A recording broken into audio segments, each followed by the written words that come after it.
আবারও পিছিয়ে যাচ্ছে বিপিএল শুরুর তারিখ। ফ্র্যাঞ্চাইজিদের সময় দিতে এই সিদ্ধান্ত টুর্নামেন্টের গভর্নিং কাউন্সিলের। এদিকে বৃহস্পতিবার প্রকাশ পাওয়া বিপিএল এর খসড়া খেলোয়াড় তালিকা নিয়ে চলছে সমালোচনার ঝড়। একাধিক বয়স্ক বিতর্কিত ক্রিকেটার জায়গা নেয়। ভক্তদের প্রশ্ন, বিপিএল কি এখন তবে বয়স্ক পুনর্বাসন লিগ?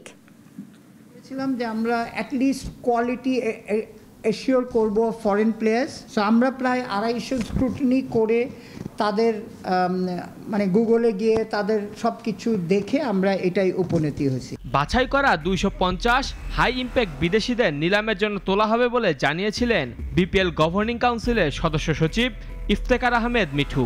তবে সেই তালিকা প্রকাশ হতে দেখা গেল একাধিক 40 ক্রিকেটার জায়গা পেয়েছেন এতে। পাকিস্তানি তারকা শোয়েব মালিকের বয়স এখন 43। গত বিপিএলে ফিক্সিংয়ের তীরও ছুটেছিল তার দিকে। তা সত্ত্বেও বিসিবির চোখে হাই ইম্প্যাক্ট ক্রিকেটার তিনি।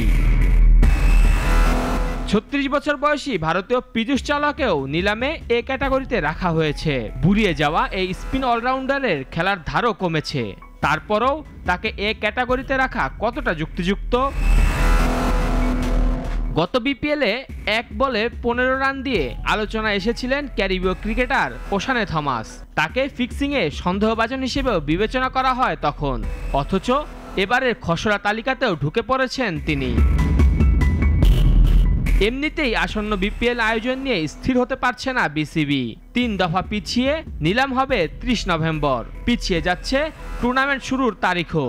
এরই মাঝে এমন বিতর্কিত বুড়িয়ে যাওয়া ক্রিকেটারদের নিয়ে নিলামের তালিকা টুর্নামেন্টের নামকে আরেক দফা প্রশ্নবিদ্ধ করবে।